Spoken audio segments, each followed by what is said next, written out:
Okay, hi everybody, good morning. Before I start, I just want to say it's been a real pleasure just to see everybody sharing what they're doing with Ventsim and talking with you. It's very inspiring as one of the developers to get an insight into what people are doing with the software. It's really gets a lot of ideas going for us, and yeah, real inspiration. And thank you for that. So I'm doing this talk now and another one after lunch, and in those talks I'm going to be presenting the new software, Ventsim 6. You'll be able to download that this afternoon. The official launch is the next presentation. You'll be able to download the software, install it, and then embark with us upon this the sixth epoch of Ventsim design. For this presentation, I'm first going to present in the theme of the session a few of the heat and vehicle features that we've got in Ventsim 6.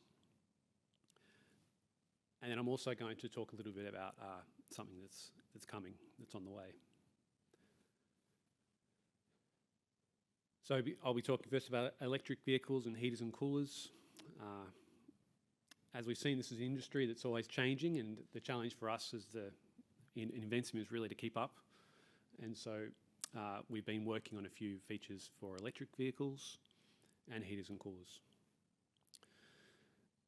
And then that last one there to come, dynamic heat simulations. So this is a question that has been coming up more and more the last few years, and indeed in the last presentation.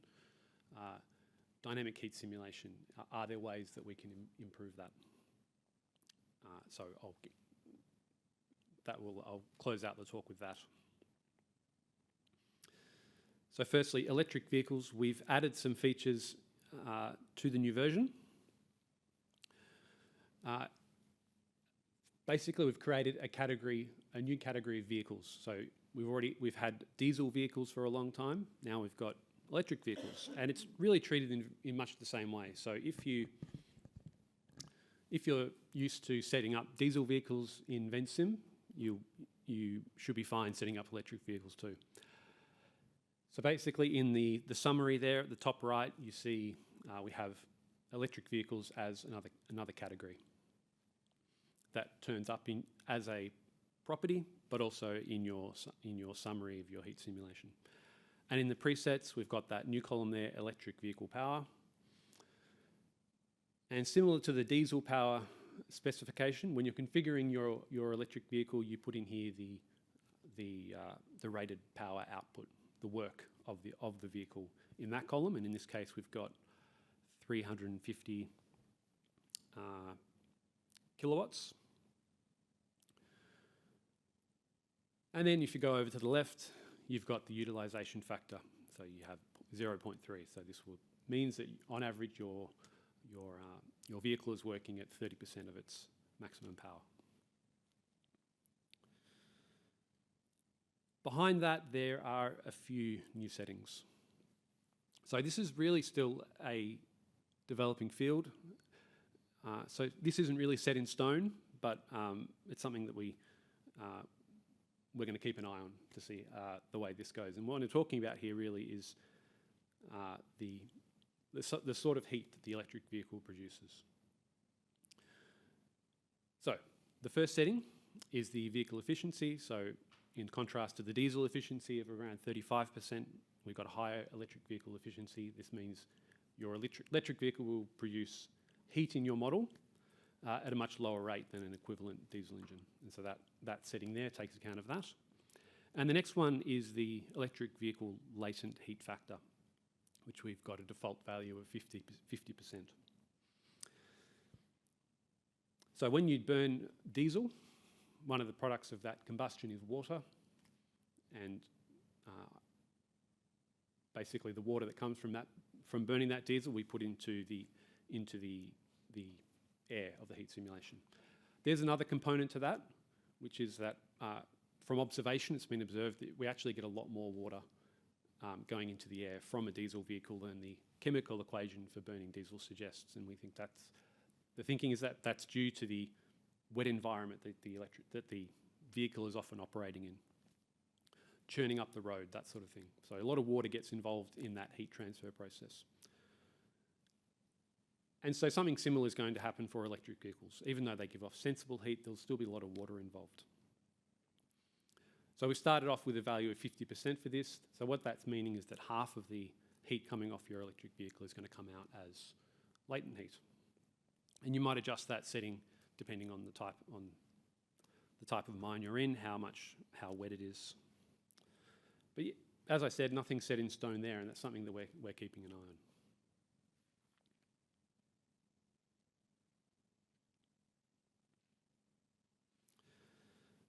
on. Craig presented earlier yesterday on fires. So this is something we've done a lot of work on as well. Now this is based on Craig's recent work on this. Basically, the main difference here is instead of combustion fuels like hydraulic oil, rubber and diesel that we put into our fire, we've added this new category, battery combustion, a new preset, which sits next to the combustion fuels. And one of the findings of Craig's work was that we're better off considering the fuel from a battery in terms of its energy capacity rather than its weight.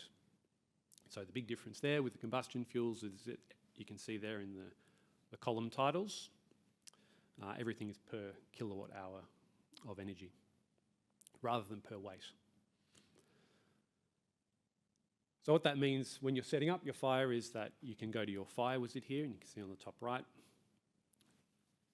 we basically, in that drop down on the left, we include both the batteries and the combustion fuels, and you just pick the one that you want to use. So if you go to pick a battery that you want to burn, it'll come up, see the unit changes on the right there, kilowatt hours, and you just enter in the energy capacity of your battery.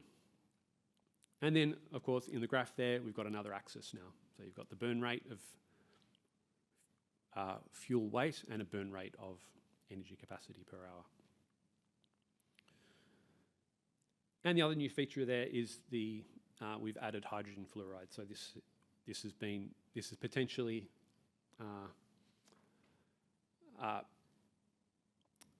product of fire with a toxicity that we need to be concerned about, perhaps comparable to that of carbon monoxide. So we've added that to the software.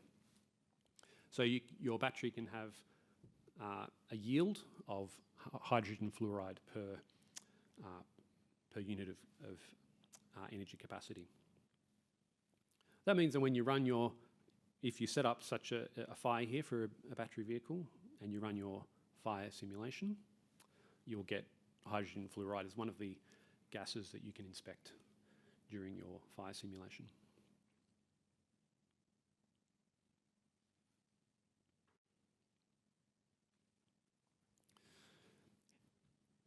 Heaters and coolers. So we introduced heaters and coolers in Ventsim 5.4, and it's really been something that's been growing slowly over time. So I'm going to present that now, and I'm also going to show a few things that we've added specifically for Ventsim 6. So the idea here with heaters and coolers, we're moving away from a simple fixed temperature to model a heater or a cooler, and we're trying to make these behave in the software much like more like we'd expect them to in real life. So we have two categories of coolers. We can fix the refrigeration capacity or the discharge temperature. And heaters, we started off with indirect and direct heaters, and we've added electric and air-to-air exchanges. So I'll just go through these different options. So with the cooler, the first one, fixed refrigeration capacity. In this case, we set a refrigeration capacity of 5,000 kilowatts, and so that's just going to add 5,000 kilowatts of cooling power. And we've introduced another property here that you can configure, which is the minimum temperature. So with a cooling plant, it'll often have a minimum temperature that it can actually cool the air to. So you can enter that here as you can see below there, 15 degrees.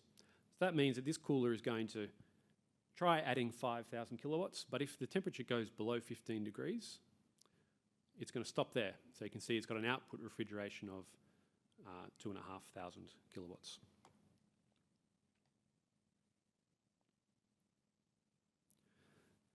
And the discharge temperature, this works in a slightly different way. You set your discharge temperature and it's going to add however much cooling power it needs to bring the temperature down to 15 degrees. But again, you can set a maximum capacity. In this case, we've set maximum capacity here of 5,000 kilowatts. So in this case, the cooler is trying to get to 15 degrees. It adds 5,000 and only gets to 17.6. So that's what it does. And it gives you this warning here saying your cooler has not quite done what you asked it to do. So some things we're thinking about with this still, we've been talking with some people about how your cooling plant will be set up to work at a particular flow rate. And so if your flow rate changes, it may have an effect on the cooler performance. And so that's something we're looking to bring in, is some sort of setting to derate the cooler performance if you've got a different airflow. So that's something that we're looking into and trying to learn some more about. Heaters, we started off with direct and indirect. Direct means you're burning the fuel in the airstream before sending it down to stop your intake from icing over. Indirect, you're still burning fuel, but in an indirect manner and not putting that fuel in the airstream. So the only difference here really is the efficiency. The indirect one has a heat exchange, so it's going to be operating at 85% efficiency, 100% for the direct one. And we've also added a few small things here. The direct one is now the direct heater is having an effect during your diesel and gas simulations, so it's adding the contaminants.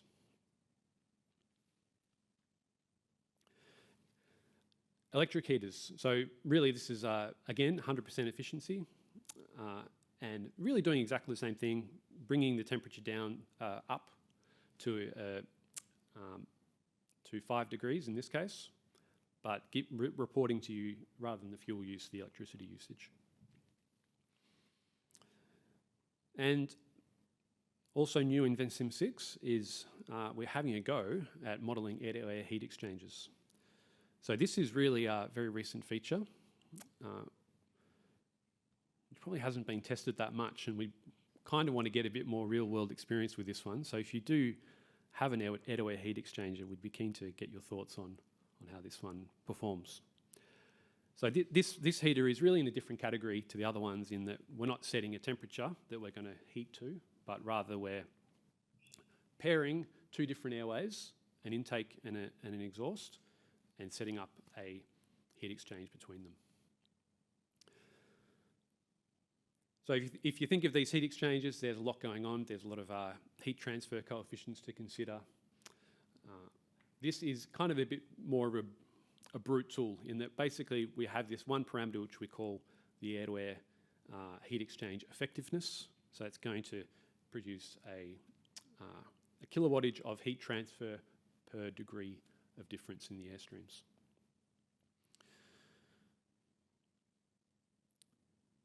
Now, if you have that number, great, you can add that in and then set it off. But if you don't, then we've added a calculator which you can launch from the edit form. Which would basically, if you have an example of an air-to-air heat exchanger and you know your temperature is going in and out of the heated airstream and the cool airstream, then you can use this calculator to calculate an overall heat effectiveness of the heater. Okay, so basically you pair these up, work out your effectiveness, and then it's going to heat your intake with the reject heat from that exhaust.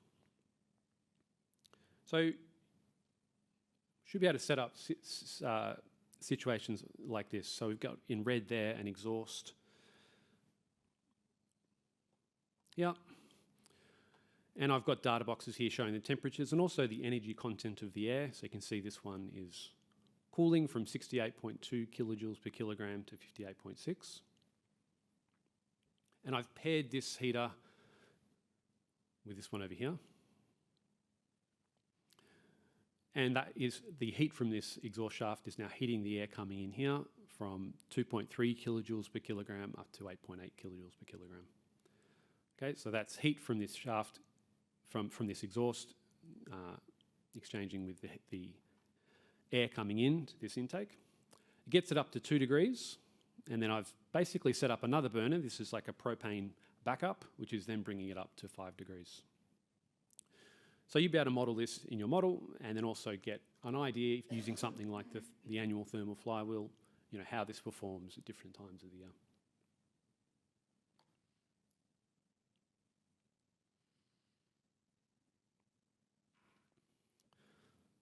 Okay, so the last thing I'm going to talk about in this presentation is some work we're doing on dynamic heat simulation.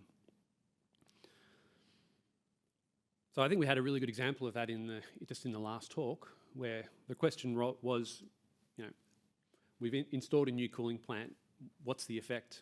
How quickly are we going to notice that effect? And that's actually a really hard question to answer. The reason for that is the rock strata heat. So I've got here a diagram on the right showing what we basically simplify our airways to model the rock strata heat.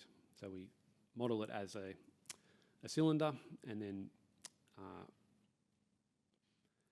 and basically work out that heat transfer through that surrounding rock mass. So what happens is that the rock stores up the heat during during hotter times, and cooler times it will release that heat again. And what that leads to is the rock behaving as a heat capacitor. So that capacitance will basically lead to variations being damped out and also a delay in changes from the surface, travelling deeper in the mine. You can sort of see that in this graph here from a paper from George Danker a while ago. So you know that from your own experience underground, that the deeper you go, the further away from the surface you go, the less you know about changes in temperature happening at the surface, because they're basically damped out by this huge amount of rock mass. So this applies to both daily and annual variations in outside temperatures, and also to changes in underground operations. So if you change your heat sources underground, these things, the effects of these will be somewhat delayed. So the way we model this currently is with this equation here. So this is the one-dimensional radial heat conduction equation. That there is its mathematical representation. I've got a little tool here which I'll switch to show you what this looks like graphically. Is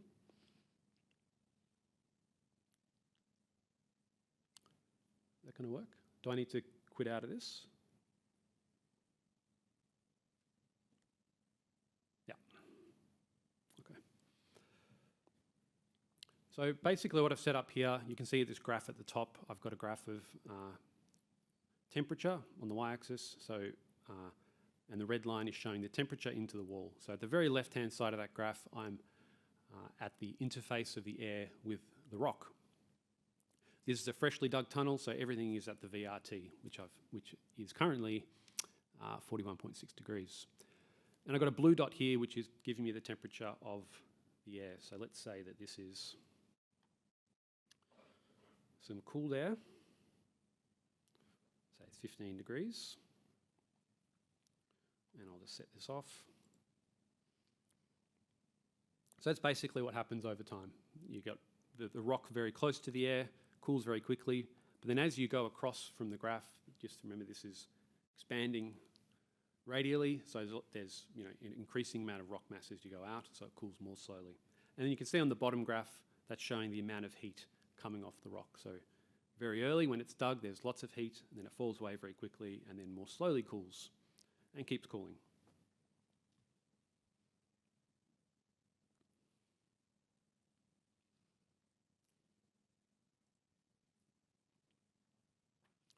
So the way we handle this currently in the heat simulation is with the Gibson function, which is basically a big simplification of this equation.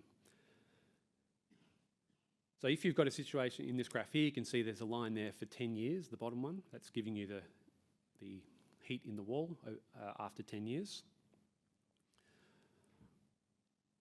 the Gibson function will give you the critical information that you need to work out the rock strata heat from that profile. But there's a big assumption to it, which is that it assumes that you have a constant airflow and air temperature over the life of the tunnel. So that case there with 10 years, that's what you get if you kept the airflow and the temperature the same for 10 years, or at least the average value the same over 10 years, which is would be quite a feat if you did actually maintain that over 10 years. So if we want to model something different, so let's say we have a change. I'll go back to my little tool. So just say we want to shut down our cooling plant for some reason, or it has to get serviced or something. Maybe bump this back up to 30 degrees.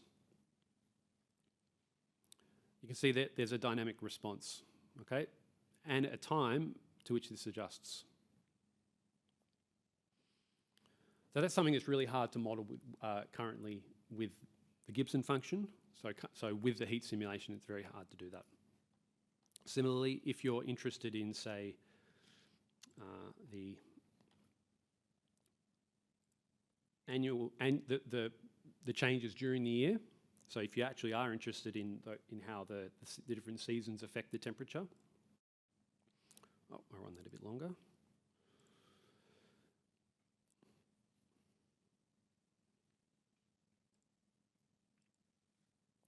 That sort of thing is quite hard to model with Ventsim, with the heat simulation, because that variation is going to take some time to model. That's just catching up. And similarly, you can look at you might be interested in daily variations as well.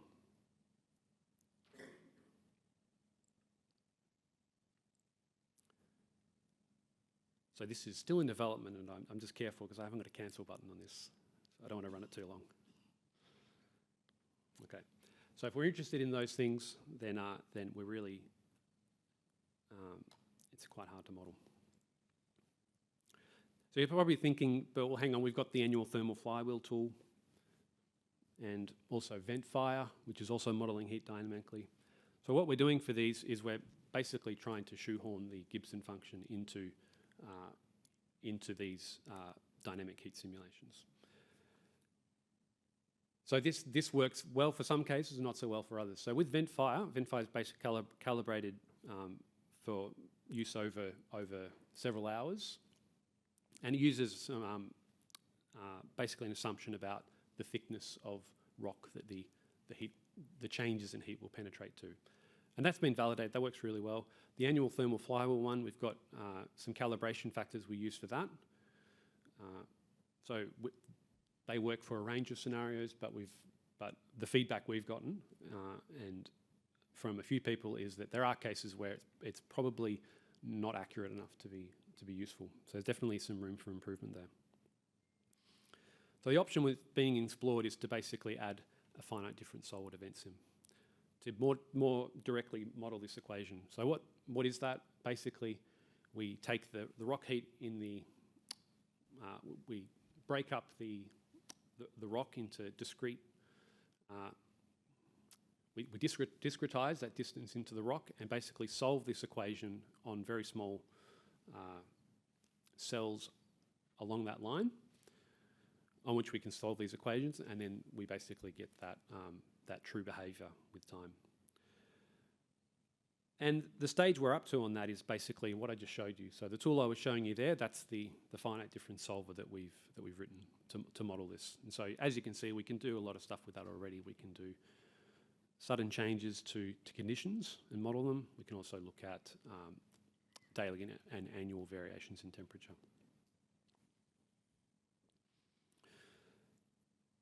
So it's still early days yet, but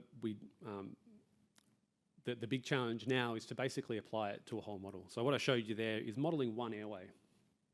And of course, a lot of the interesting phenomena happen from interactions between different airways. And so the next big challenge is really to extend this to a whole model. So what that means is that you'll basically be simulating having a separate little finite difference solver for every airway in the model. So that's it involves a lot of computation, and there's still a few challenges to work through to get that going and to get it sort of solving quick enough. But if we get this up and going, we'll be able to, there'll be a few benefits of that. We'll have a better annual and daily flywheel simulation, and we can look at these sort of questions I've listed here that are currently a bit hard to look at. So, for example, what's the effect of a fan shutting down on the heat, the effect of a cooling plant shutting down or indeed starting up? And also, what's the effect of a large change in operation? So if you imagine you've got a fleet of diesel vehicles running up and down a decline for many years, and you swap that out with something like maybe an electric fleet, or maybe you replace that work with that fleet is doing with a hoisting shaft, that's going to have a big change in the heat. And there'll be a transition from one state to the other. And knowing what that transition will look like is quite difficult to model at the moment. And then potentially in the future we could look at doing a more kind of complete whole of life heat simulation. So I'm thinking here of maybe having different stages and simulating the heat through the stages, but having that memory of what happened in earlier years be stored in the model, like a heat memory on the airways. So it basically would lead to a more accurate simulation, but also, basically a more accurate simulation that would take into account of historical changes in conditions in the mine. Okay, that's it for me now. I'll be doing a more thorough presentation of Ventsim 6 after lunch. Thanks for your time now.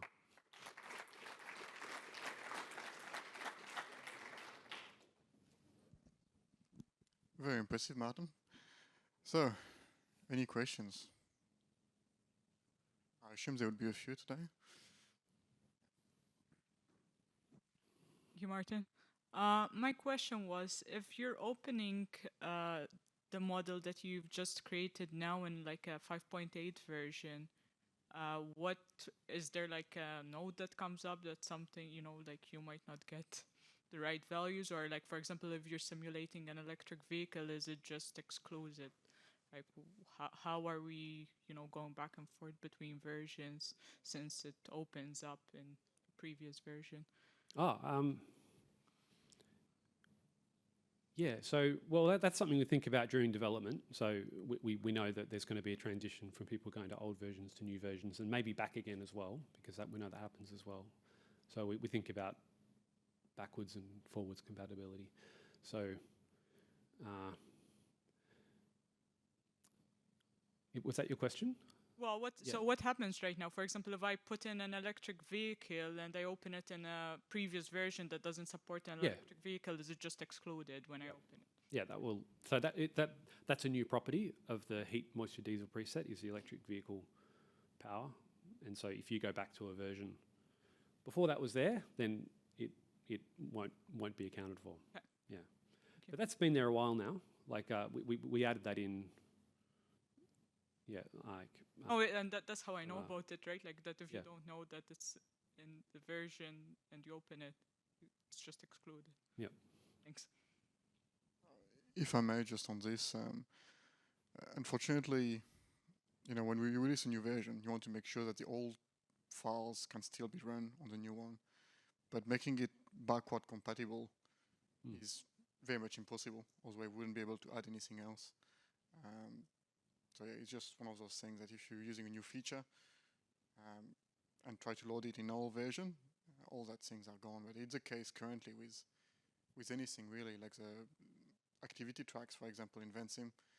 If you open it in a model that doesn't have activity track yet, well, it won't be accounted for. So it is something to keep in mind when you're using a version. You want to have everyone you're working with using the same version. Darryl, you had a question? Yeah, thanks for the talk, Dr. Griffith. We talked about indirect and direct fired heaters. And like with indirect fired heaters, we have the benefit we can capture, right, the latent heat of vaporization in the combustion products. So we get more heat out of the fuel, right? Is there a setting that we can use both, like we can input either a lower heating value or higher heating value for natural gas, let's say? Yep. So you pick a fuel basically. So that's one of the things you configure in the heater. So you set a temperature that it's aiming for, and then you pick a fuel, and then it works out the amount of fuel you use based on the heat of combustion, and any products as well from the combustion. So that's something. So it's the same preset that's used in the fire simulation. We just look up those fuels. Okay, next question.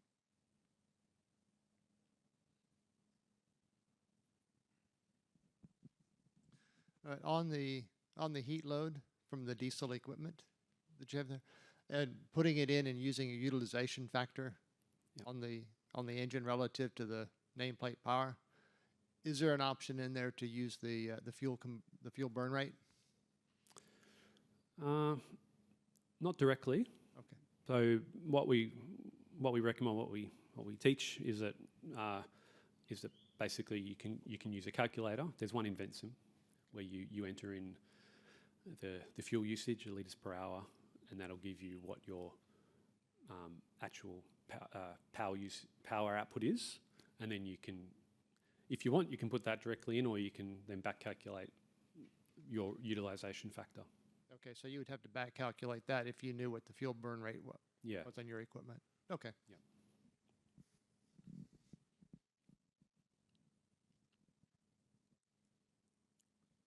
Hi, doctor. How are you? When I open the library for the electrical vehicle, does it already have or comes with a preset output of hydrogen fluoride, or do I have to look it up with manufacturers? Yeah, so we've added a preset there based on Craig's paper, which has basically a heat of combustion per unit of energy capacity, and also the gas output. So there's a default battery combustion preset there that you can start with. Thank you. I'd be interested, if you, yeah, it's a developing field, and so I think if you've got, I think we'd be interested to see how people go with it, and if they have if there's new data that comes up. I think those presets, like most presets in Ventsim, as mentioned by John on the first day, are always a good starting point. But if you have better values, don't hesitate to use those.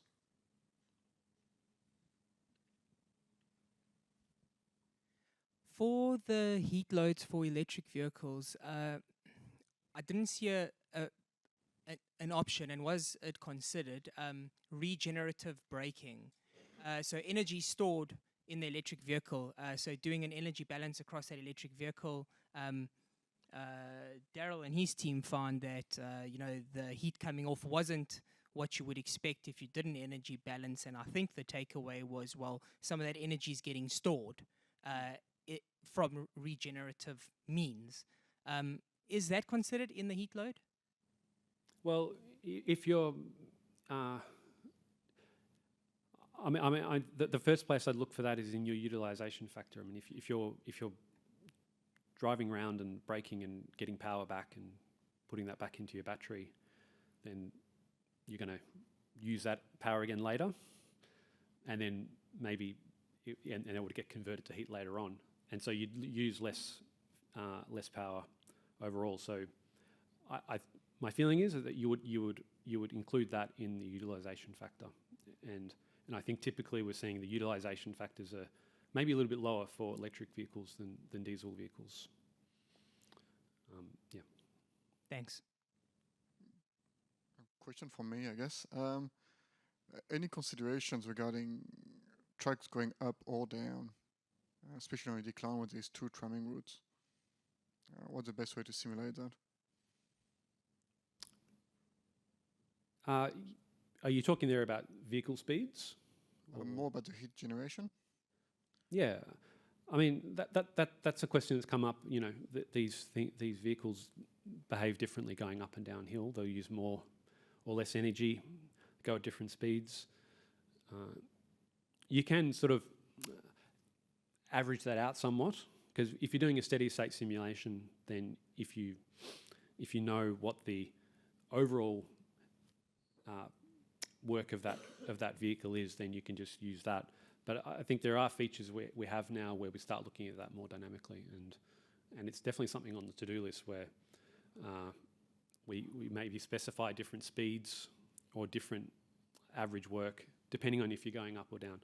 The way you can get around that now is you can, if you really want to get into that detail, you could set up 2 different tracks already and put different vehicles on each one. But that's probably a little bit clunky. But it's definitely something we're looking at. Yeah, just to comment on the last question, I guess, the estimation of output of any engine, I suppose, it's always been a bit of a point of contention, and there's lots of studies to suggest what that may or may not be. But with diesel equipment, we've found by far the best way is to measure the fuel usage. With electric machines, I don't see any reason we can't do the same thing. For example, if we've got an electric machine with a 300 kilowatt hour battery, and the battery is depleted in 3 hours, the average output of that machine is 100 kilowatts. And that can be used to help validate any sort of utilization figure you might come up with. So ignoring any potential energy changes with hauling rocks up heights, that really is a pretty good value to start with. Thank you, Greg. Yep, I'd say so. I mean, yeah, any utilization factor would consider things like regenerative braking and that sort of thing. Yeah, but so if you're looking at it at a steady state, that's going to be adequate. Yeah. Someone else? No? Thanks, everyone. And thanks, Martin, for the presentation. Yeah, thank you.